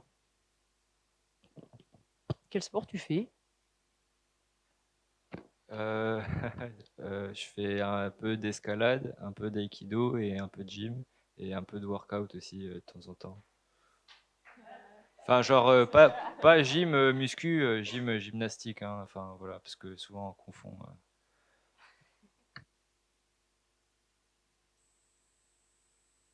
D'autres questions? J'avais une question sur le handicap en général ici en Calédonie. Bon, bah, ça ne se voit pas chez moi malheureusement. Si, ça se voit juste un peu. J'ai le côté droit de naissance, il est à 50% hémiplégique. J'ai une partie de mon cerveau droit qui ne répond plus. Aujourd'hui, j'ai une vie de couple. C'est bien. On est tous les deux malades. C'est bien. On est tous les deux handicapés. C'est bien. Nous, ce qui nous dérange dans notre vie, c'est les transports. Je ne peux plus prendre le bus seul. Et actuellement, quand je prends le bus seul, je suis toujours obligée d'appeler mon petit ami pour qu'il soit là au téléphone en disant t'es à quel arrêt, tu t'arrêtes à quel arrêt. J'ai des problèmes de mémoire qui sont, avec le temps, ça fait évoluer dans le mauvais sens. Et comme vous connaissez peut-être l'épilepsie, voilà, chez moi, j'ai 2 types de crises, partielles et généralisées. Aujourd'hui, je prends des traitements qui me font dormir. Donc là, si je suis là parmi vous aujourd'hui, c'est vraiment parce que j'ai appris à vivre avec depuis la naissance. C'est que à chaque projet que je mène, j'ai une envie d'avancer et j'ai pas envie que ma maladie et mon handicap, puisque moi je suis dyspraxique, dyslexique et dyscalculique, j'ai pas envie que la maladie et le handicap prennent le dessus.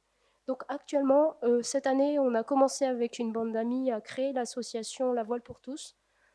Actuellement, on n'a pas de bateau. On est en recherche de financement, mais on a un gros problème, c'est les personnes pour nous aider. On n'a pas beaucoup de personnes qui veulent nous aider en fait. Donc en fait, notre but à nous aujourd'hui, c'est de pouvoir trouver ici, dans ce conseil local de la jeunesse, des personnes qui seraient intéressées pour rentrer dans notre projet et nous aider à créer le projet correctement. Parce que même l'écrire, on y arrive, mais il nous manque des infos. Et au niveau des transports, il faut vraiment qu'ils arrêtent de nous rejeter, parce que moi, ils m'ont rejeté plusieurs fois, hein. Ils m'ont dit, vas-y, marche à pied jusqu'à chez toi. J'ai fait OK. Donc moi déjà, transport, ils m'ont vraiment... mon petit ami, il est pareil. Moi, je marche pas vite, hein. Puis chaque fois que je prends le vélo, je tombe. Et puis je marche et puis je tombe. Enfin bref.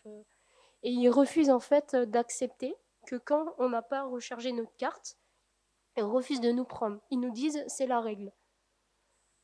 Donc, je sais pas, on va se plaindre, on va faire quoi? On va envoyer des lettres, on va... Alors, justement, tu soulèves, je te tutoie parce que tu as l'âge de ma fille, tu pourrais être ma fille. Oui, voilà. Tu soulèves deux problèmes. Premièrement, le problème du handicap au quotidien, et deuxièmement, le problème de la vie associative qui est très difficile, qui repose souvent sur 2 ou 3 personnes qui drainent, je veux dire, tout le reste d'une association plus ou moins nombreuse. Alors, c'est pas par hasard que tu es là. Je veux dire, justement, on a besoin dans le Conseil local de la jeunesse de gens comme toi, porteurs d'un handicap, et qui vont nous aider à améliorer la vie de ces personnes, hein, le quotidien de ces personnes, justement par leur pratique du quotidien, aller monter dans un bus, aller d'une destination à une autre, perdre la mémoire, aussi, hein, oublier les choses. Voilà. Donc tout ça, c'est extrêmement important pour nous parce que ça nous donne une vision que nous n'avons pas. Et nous avons à la fois le Conseil local de la jeunesse, mais le CCAS, hein, qu'on vous a présenté, est un dispositif extrêmement tourné vers le handicap. Donc, je pense que par le biais de Warren et des services, vous allez travailler avec le CCAS et travailler sur cette vision du handicap.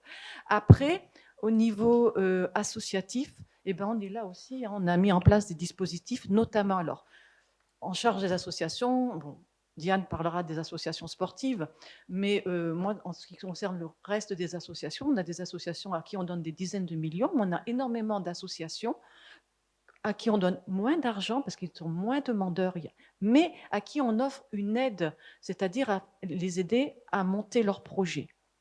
Donc, il faut se rapprocher des maisons des espaces municipaux et demander à formuler ce projet. Là, il y aura une véritable aide et nous sommes là pour répondre, hein, aussi bien dans des projets culturels qui peuvent prendre des dizaines de millions que dans des projets beaucoup plus modestes qui demandera aussi bien de l'argent, mais aussi que d'une certaine technicité qu'on peut vous apporter. Donc, au niveau des petites associations, moi, le meilleur conseil que je puisse vous donner, c'est de vous rapprocher des espaces municipaux et de vous mettre en contact avec les responsables. Vous aurez vraiment un accompagnement. Actuellement, pour vous donner une idée, actuellement, il y a aujourd'hui en Nouvelle-Calédonie une association dont je dépendais il y a quelque temps, magnifique pour moi. En 2017, j'ai eu mon bac. Victoire. J'ai été dans une classe normale, avec une AVS. Mon problème à moi, c'est que j'ai du mal à me concentrer, je suis hyperactif, enfin bon, bref. Et donc, du coup, le fait de me retrouver dans une classe normale, à m'accrocher chaque jour avec mes copains et de me dire tu vas tomber, tu vas tomber, tu vas tomber, mais au bout, tu vas y arriver, ça m'a vraiment motivée. Moi, j'ai été dans une association, franchement, ils m'ont cassé parce qu'ils m'ont détruit, parce que l'activité que je leur proposais, qui était de insérer la personne handicapée en fauteuil, aveugle, sourde et muette, dans une activité voile qui n'est pas forcément ouverte à tous, parce que le bateau n'est pas adapté. Moi, je leur ai proposé ça, ils ont refusé. Au jour d'aujourd'hui, avec mes collègues, on est dans l'idée, mais où est-ce qu'on va trouver le bateau adapté pour pouvoir parler de ça, justement? Alors, il existe un bateau Elliott. Alors, je ne sais pas si... Je suis montée dessus, j'ai déjà navigué dessus. Sur celui de la Côte Blanche en province sud? Oui. Ok. Il n'est pas adapté du tout? Pour moi, il est adapté, mais quelqu'un en fauteuil, malheureusement, il aura un petit peu de mal. D'accord. Alors, ce que je peux proposer, parce que du coup, là, on sort un peu de la compétence de la ville de Nouméa. Ouais. Il existe au niveau de la province sud des budgets participatifs. La campagne a déjà commencé. Je vois que quelques-uns hochent la tête. C'est une grosse boîte à idées. Okay. Ils ont plus de sous que nous.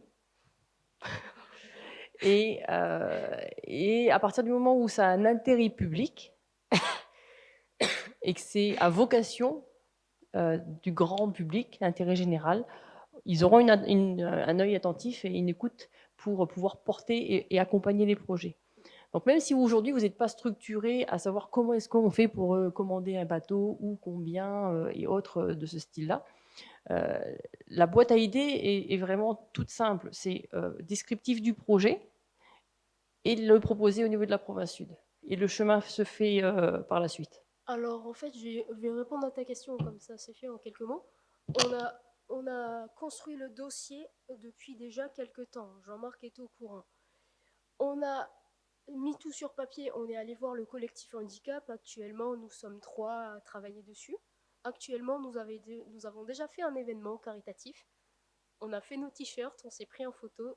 Mais le problème, c'est qu'en fait, pour avoir des personnes qui nous aident, il nous manque des secrétaires, il nous manque des gens.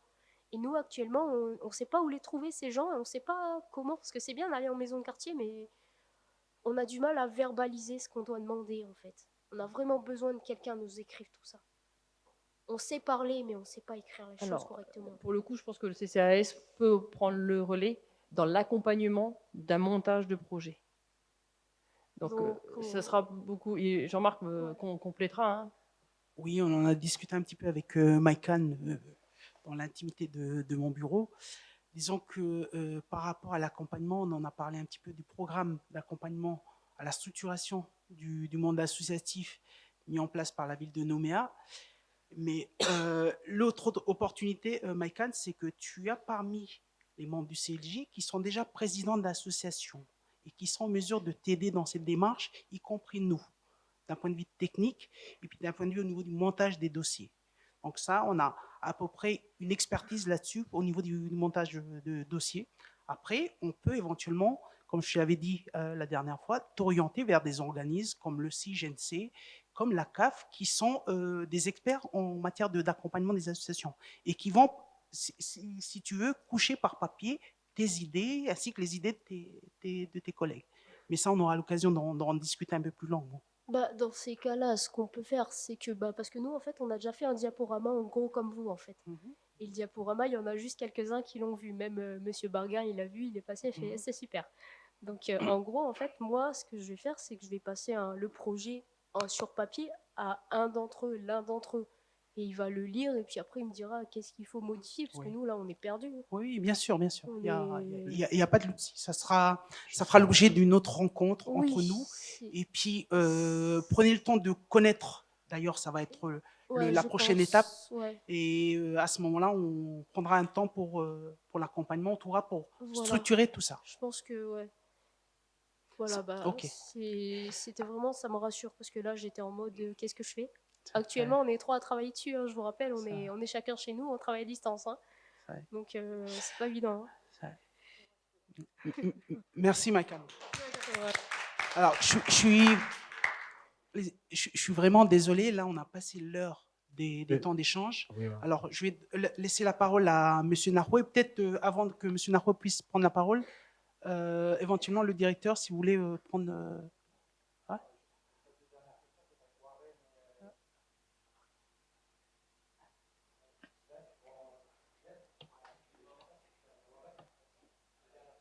Oui, merci. Je voulais savoir aussi comment...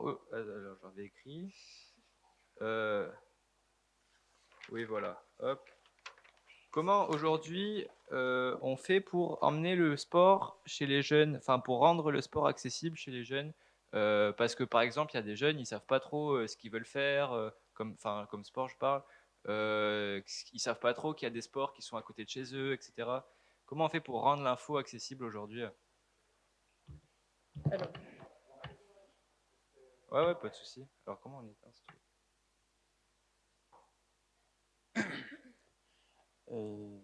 déjà, bonsoir à tout le monde. Je m'appelle Warren.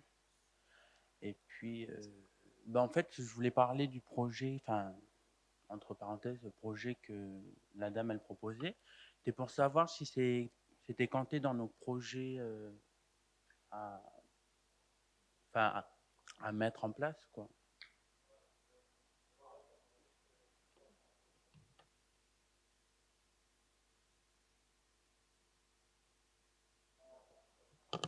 Est-ce qu'il serait possible de valoriser d'autres sports que qu'on se connaît déjà.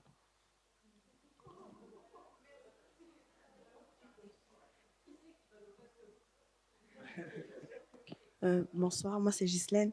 C'était par rapport au projet en général. C'était pour savoir si j'ai bien compris, il faut que notre projet, il va rentrer dans... Enfin, est-ce qu'il doit rentrer dans une catégorie comme par exemple, il faut que ce soit un projet sportif ou... Mais comme j'ai entendu la fille qui parle de l'handicap, du coup c'est ouvert. Ah oui, mais, ah oui. Mais ma question c'était par rapport à... vous avez dit qu'il faut que ça... Comment on appelle ça? Ça va... voilà, intérêt général, mais il faut que ça correspond à voilà, à une thématique comme ça.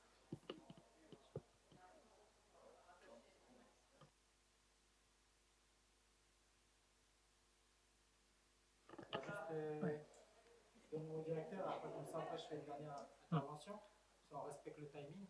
Après, je réponds à toutes les questions, comme ça, tranquille, on est fluide. Les idées que vous avez, toutes les idées sont bonnes.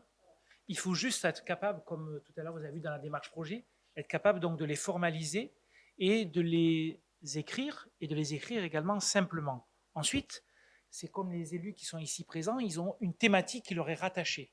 D'accord ? Dans le conseil local de la jeunesse, va être créé des commissions thématiques. Donc, pour répondre à ta question tout à l'heure, c'est de dire que si tu as un projet, par exemple, qui améliore le cadre de vie, on sera plutôt dans l'amélioration du cadre de vie. Si tu as un projet qui est plus sur la dimension du sport, on sera sur la thématique sport. Si tu veux, par exemple, aller plus sur l'aménagement de structures sur Nouméa, eh bien, on sera plutôt sur une commission qui sera peut-être plus technique. Donc, à partir de la thématique que tu vas énoncer, il va s'agir qu'elle soit bien claire dans votre tête. Et ensuite, par rapport à ce que vous allez faire, il va falloir faire ce qu'on appelle la méthode projet. La méthode projet, elle n'est pas très, très compliquée. C'est 5 étapes très simples.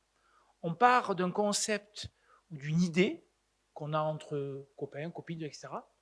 On fixe des objectifs, donc on a défini le concept, on va fixer des objectifs à atteindre, on va définir les moyens humains, financiers et matériels qui permettent d'atteindre ces objectifs-là, et on va mettre en place une stratégie, c'est-à-dire on va mettre un plan d'action, et enfin, une fois qu'on aura mis ce plan d'action-là, eh bien on va être capable d'évaluer le projet avec des indicateurs sur la dimension qualitative, quantitative par rapport à ça. Donc là, ce que je vous dis ce soir, ça reste très théorique, mais vous allez vous rendre compte qu'en appliquant cette méthode, en 5 parties, eh bien, vous allez déjà formaliser votre projet et le rendre beaucoup plus clair sur une feuille A4. Si vous répondez à ces différentes questions, ben déjà, le concept est défini, le projet, les objectifs sont fixés, les moyens sont définis, j'ai une stratégie. Donc, comment je vais travailler sur ce projet-là, mon plan de communication, le travail également sur justement la façon dont je vais, est-ce que je vais donner un nom au projet, est-ce que je vais avoir une campagne de médiatisation, etc. Et ensuite, on va avoir tout un travail d'évaluation, puisqu'on appelle ça la boucle, c'est-à-dire qu'à la fin, une fois que c'est évalué, est-ce que ça correspond bien à l'idée de départ ? Donc, c'est une méthode qui est importante et que vous pourrez, donc, on va vous accompagner pour la mettre en place. Je vais juste rebondir sur les propos du directeur par rapport à l'accompagnement des projets. Et puis, du coup, du même coup, ça pourrait répondre à ta question, Ghislaine, et puis à d'autres questions, notamment sur les thématiques. Puis en plus, ça tombe bien parce que tu anticipes sur l'étape d'après. Il faut savoir qu'au mois de juillet, je voulais annoncer par mail, il va y avoir une journée de cohésion. Une journée de cohésion, il y aura 3 temps forts qui vont ponctuer cette journée de cohésion. Le premier temps fort, ça va être ensemble, on va définir une charte de bonne conduite entre nous. Même s'il y a déjà un règlement intérieur qui a été validé en conseil municipal, on va élaborer ensemble une charte de bonne conduite. Deuxième temps fort, c'est qu'ensemble, on va réfléchir sur un blason derrière lequel les membres de CLJ vont s'identifier. Un blason, y compris peut-être le nom du CLJ. Réfléchir sur le nom du CLJ. Et ça va être anticipé à l'avance. Et puis, troisième temps fort, où là où c'est intéressant, ça va répondre aux questions, c'est qu'on va commencer à lister les projets que vous allez ramener, les projets. Et en fonction de la nature des projets, on va les classer par famille thématique, auxquels se rattachent ces projets. Monsieur le directeur parlait tout à l'heure de l'environnement ou d'autres types de thématiques. Et en admettant qu'il y en ait 4, je vais parler d'environnement, du sport, de la culture, de l'insertion ou de l'inclusion numérique.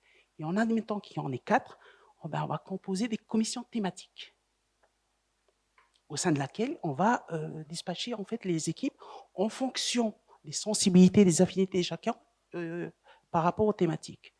Après, la souplesse et le fonctionnement du CLJ fait que même si vous êtes attiré par l'environnement, ça ne vous empêche pas d'aller sur d'autres thématiques. L'idée, c'est que vous puissiez naviguer entre les thématiques.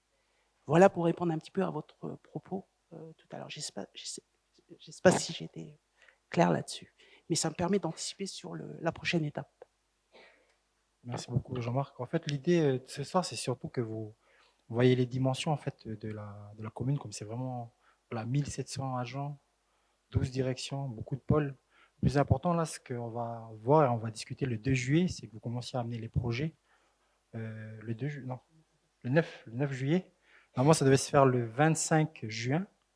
Mais comme vous voyez, je suis aussi à la fois on est sur la jeunesse, je suis sur la jeunesse et l'animation des quartiers, mais le 25 juin, c'est aussi la fête de la ville. Et le 26 juin, il y a aussi la poignée de main, les 2 statuts qui vont arriver. Donc, il y a aussi un travail. C'est pour ça que le 25, nous-mêmes, je devais être avec vous aussi sur la journée de cohésion et on pousse au 9 juillet. L'idée, en fait, c'est que là, on voit le lien au niveau des opportunités qu'il y aura sur cette année par rapport au projet que vous avez en tête, le lien au niveau des événements, c'est-à-dire tout ce qui est événements urbains ou culturels ou autres. On vous enverra justement ces liens-là. Et au niveau des différentes structures qu'on pourra rattacher au projet jeunesse. Donc voilà un peu toutes les dynamiques. Et le plus important, je pense, c'est qu'on ait cette journée de cohésion où on a la même définition. Tout à l'heure, j'entendais Iliane qui disait abandon, c'est ça? C'est toi qui disais abandon? Voilà, c'est dans quelle dimension on donne, qu'est-ce que l'abandon, dans quelle dimension on amène le foncier, et que chacun en fait puisse parler en fait sur la même base, sur une même définition. On a chacun des parcours totalement différents, et les ressentis par quartier ou par secteur ce ne sont pas les mêmes. Et je pense que cette journée de cohésion aussi, ça nous permettra déjà de nous connaître. Donc là, voilà, il y a Maïkan qui est là, donc maintenant qui s'est présenté aussi. Et c'est chacun, on puisse déjà se connaître et commencer à travailler ensemble et répertorier les différents projets cette journée du 9 juillet. Comme ça, au moins, on pourra être beaucoup plus concret. Là, c'était vraiment une présentation globale de la structure et de l'institution de la mairie de Nouméa. Donc, on ne pourra pas répondre à toutes les questions. Au contraire, ce sera le 9 juillet où on va amener justement un peu plus d'émotion, donc là, qui est quelque chose de très rationalisé sur le timing. On va vraiment travailler dessus et on verra comment après on pourra partir sur août jusqu'à décembre et les validations de projet. C'est comme moi, le conseil local, le temps d'amener le conseil local, de discuter avec les différents adjoints. Donc voilà, moi j'ai le portefeuille, c'est vrai que c'est la question à Anne-Marie tout à l'heure, animation des quartiers jeunesse, Diane a le sport, la dimension associative, il y en a d'autres qui sont sur l'aménagement, on a aussi Chantal Bouillet, toutes ces personnes qu'on va vous présenter sur le CCAS, que ce soit aussi sur la DEMPA, on a aussi Marc Le Lézo, Zézel, pardon, qui est sur tout ce qui est aménagement urbain, Tristan Déric, voilà, il y a 12 adjoints, et les 12 adjoints, chacun a ses compétences, plus d'autres choses qui se rattachent en fonction de nos portefeuilles. Donc ça aussi, ce sera en fonction de vos projets, directement un lien avec l'exécutif ou avec la province sud et le gouvernement. Mais c'est le 9 juillet, en fait, où il faudra vraiment que vous présentiez vos idées. On amènera aussi la partie émotion, là où on est très carré. Et là, je vous parle, mais je suis très éloigné de vous, où on va discuter sur toutes ces dimensions et comment on amènera dans le temps. Là, c'est vraiment la dimension de la temporalité. Ça fait qu'il y a des projets, on en discutait l'année dernière, qui sont arrivés là. Et ce que disait tout à l'heure Diane, le conseil local de la jeunesse n'a pas pu se faire sur la première mandature, mais elle s'est faite sur cette deuxième mandature. C'est le temps qu'on va amener et la définition qu'on va apporter sur chaque mot ou sur chaque commission, chacun son émotion par rapport à ses projets. Voilà un peu les dynamiques. Désolé d'être très, très synthétique sur ma prise de parole, mais comme ça, au moins, chacun pourra y trouver, on va dire, plaisir à venir et discuter par rapport à ses envies. Voilà. Donc, le 9 juillet, n'oubliez pas les idées même. Est-ce qu'on met un éclair? Est-ce qu'on met une dimension énergie, un mouvement? On garde le conseil local de la jeunesse. Qu'est-ce que vous allez mettre pour représenter tous les jeunes des 5 zones, des 37 quartiers, des 94 000 habitants? Voilà, c'est toutes ces dynamiques, comment je vais inclure mon projet. Et après, on va vous accompagner. Maïkan aussi pour tout ce qui est rédaction. Je sais que là, il va avoir un séminaire qui va se faire justement sur tout ce qui est handicap. On a reçu l'invitation, je viens de confirmer hier, en juillet, on va parler de ces questions. On m'a envoyé ça hier, donc j'ai confirmé, ce sera en juillet. Et c'est même d'autres thématiques encore qui vont arriver. Et on verra ça le 9 juillet. Donc réfléchissez bien à quelle entité, quelle image déjà, est-ce que vous allez vous retrouver à l'intérieur du conseil local? Qu'est-ce que vous voulez mettre? Un cagou, je sais pas moi, un truc de Google ou je sais pas, un GAFAM ou n'importe. Il faut vraiment travailler déjà sur qui on est, comment on avance ensemble, quel sens on donne à notre action et comment on bouge ensemble. C'est ça le plus important. Et pareil avec l'administration et avec l'exécutif. Mais vous d'abord, comment vous allez bouger parce qu'on ne se connaît pas. Il faudra qu'on apprenne à se connaître durant ces 2 années. Voilà. En fait, ouais, juste vite fait, hein, comme ça au moins ils savent que, en fait, moi, comme je vous ai dit, mon handicap se voit pas, ma maladie se voit pas. En fait, chez moi, il n'y a rien qui se voit. Le but du jeu, pourquoi je suis là aujourd'hui, c'est pas pour me descendre, c'est pas pour dire que je suis faible et tout. C'est justement durant toutes ces années parce que j'ai eu une vie assez compliquée. J'ai failli perdre la vie à l'âge de 20 mois. Et si je suis là aujourd'hui, j'ai quel âge? J'ai 27 ans, bientôt 28. Et c'est grâce à vous, franchement. Et autour de moi, aujourd'hui, j'ai des gens qui jouent pas à t'es handicapé, on s'en fiche, ils ferment pas les yeux. Ils sont là, ils sont présents, ils écoutent ce que je dis. Moi, ce que je veux, c'est pas qu'on me dise t'as proposé, on verra. Et moi, j'aime pas les on verra. Je veux des réponses, je veux des trucs concrets, je veux de la construction, je veux pas qu'on détruise mes projets. Donc si jamais il y a quelqu'un qui détruit le projet d'un autre et que ça marche pas, ça sert à rien de le faire en fait. Quand on est déjà atteint d'une maladie, ce qui est mon cas, et qu'on est en plus handicapé, c'est vraiment dur à vivre ça. Où tout le monde dit, tout le monde le fait, tout le monde me le fait remarquer. Tout ce que tu dis, on s'en fout. Moi, voilà, je suis aussi pour défendre ça. J'ai dit, mais j'en ai marre d'entendre les gens qui me disent on s'en fiche, quoi. Il faut que ça ait de la valeur pour tout le monde. C'est pas parce que j'ai des petites difficultés à écrire, j'ai des petites difficultés du quotidien, que vous allez me mettre à la poubelle ou que vous allez pas me faire avancer. Moi, aujourd'hui, j'ai envie d'avancer avec vous. J'ai pas envie que vous disiez, voilà. C'est normal. C'est l'idée, Maïkan. Au contraire, c'est. Je sais pas, aidez-moi, oui, mais aidez les autres aussi. C'est oui, pas. bien sûr. Voilà. C'est l'idée, Maïkan. Au contraire, ça inspire. Et le fait que tu sois là déjà, c'est beaucoup. Ça me perturbe parce que je me dis que est-ce qu'on va y arriver? On est en 2022, il n'y a rien qu'à bouger. Merci.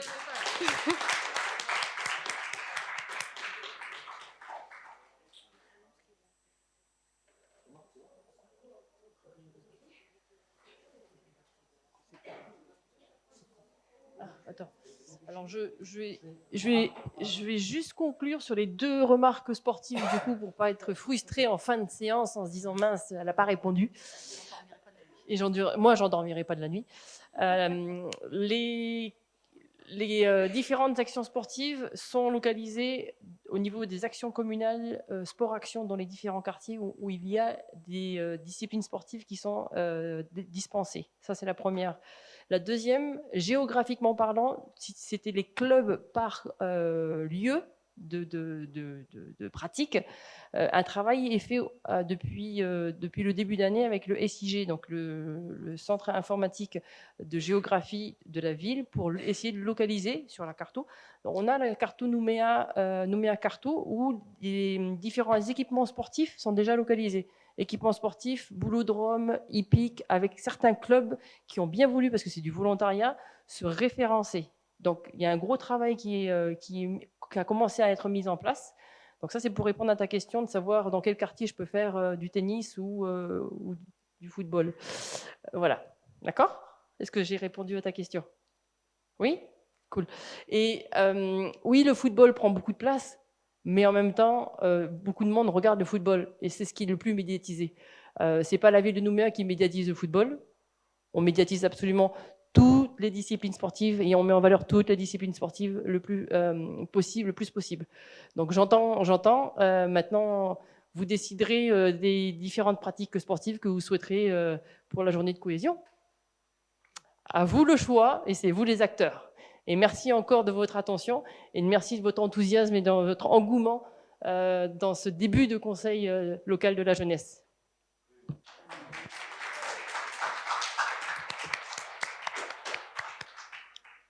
Juste pour terminer vraiment le mot de la fin,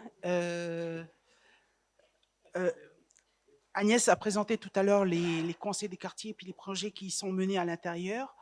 Au mois de juillet, il va y avoir d'autres des conseils de quartier et probablement vous serez invités en fonction de vos quartiers de résidence à y assister. Sachant que c'est très sélectif parce que c'est pas n'importe qui intègre les conseils de quartier. Et par le biais d'Agnès, eux, vous avez cette possibilité de pouvoir intégrer, puis tu vois, vivre de l'intérieur, en fait, comment ça fonctionne un conseil de quartier.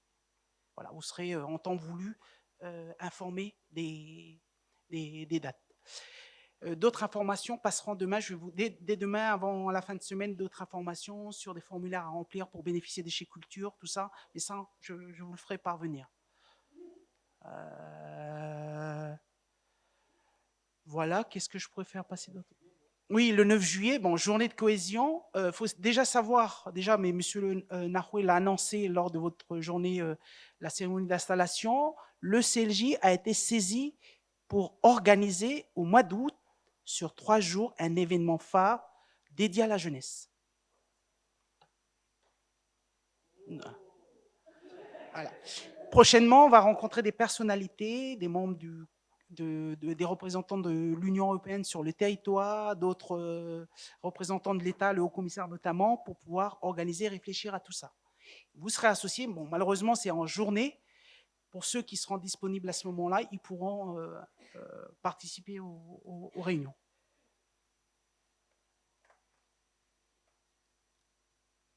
C'est good? Bon, ben, good evening alors. Ok. Merci.